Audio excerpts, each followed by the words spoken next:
خدا کے زندہ اور پاک کلام میں سے امثال کی کتاب 23 باب۔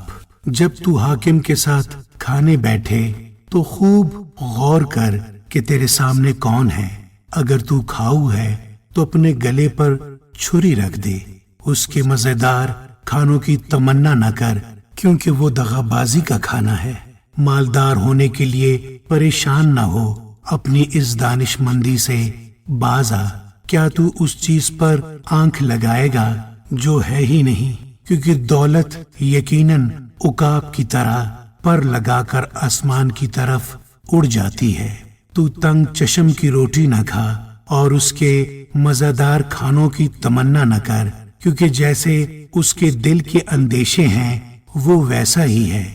وہ تجھ سے کہتا ہے کھا اور پی، لیکن اس کا دل تیری طرف نہیں۔ جو نوالا تو نے کھایا ہے تو اسے اگل دے گا، اور تیری میٹھی باتیں بے سود ہوں گی۔ اپنی باتیں احمق کو نہ سنا، کیونکہ وہ تیرے دانائی کے کلام کی تحقیر کرے گا۔ قدیم حدود کو نہ سرکا اور یتیموں کے کھیتوں میں دخل نہ کر، کیونکہ ان کا رہائی بخشنے والا زبردست ہے۔ وہ خود ہی تیرے خلاف ان کی وکالت کرے گا۔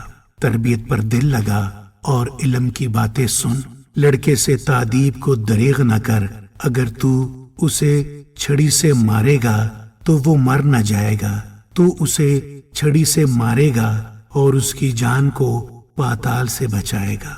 اے میرے بیٹے، اگر تو دانا دل ہے تو میرا دل خوش ہوگا، اور جب تیرے لبوں سے سچی باتیں نکلیں گی تو میرا دل شادمان ہوگا۔ تیرا دل گنہگاروں پر رشک نہ کرے، بلکہ تو دن بھر خداون سے ڈرتا رہے، کیونکہ اجر یقینی ہے اور تیری آس نہیں ٹوٹے گی۔ اے میرے بیٹے، تو سن اور دانا بن اور اپنے دل کی رہبری کر۔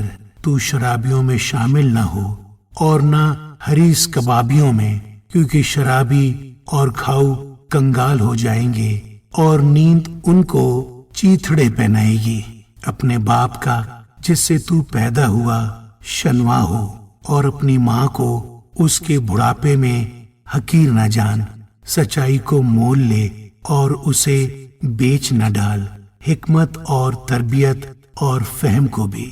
صادق کا باپ نہایت خوش ہوگا اور دانش مند کا باپ اس سے شادمانی کرے گا۔ اپنے ماں باپ کو خوش کر، اپنی والدہ کو شادمان رکھ۔ اے میرے بیٹے، اپنا دل مجھ کو دے اور میری راہوں سے تیری آنکھیں خوش ہوں، کیونکہ فاشا گہری خندق ہے اور بیگانہ عورت تنگ گڑھا ہے۔ وہ راہزن کی طرح گھات میں لگی ہے اور بنی آدم میں بدکاروں کا شمار بڑھاتی ہے۔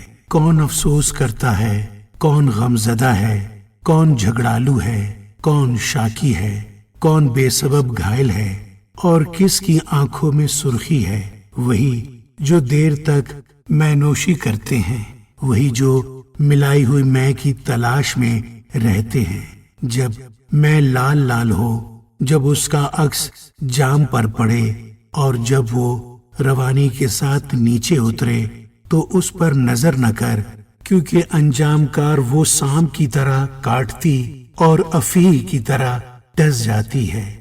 تیری آنکھیں عجیب چیزیں دیکھیں گی اور تیرے منہ سے الٹی سیدھی باتیں نکلیں گی، بلکہ تو اس کی مانند ہوگا جو سمندر کے درمیان لیٹ جائے، یا اس کی مانند جو مستول کے سرے پر سو رہے۔ تو کہے گا انہوں نے تو مجھے مارا ہے پر مجھ کو چوٹ نہیں لگی، انہوں نے مجھے پیٹا ہے پر مجھے معلوم بھی نہیں ہوا۔ میں کب بیدار ہوں گا، میں پھر اس کا طالب ہوں گا۔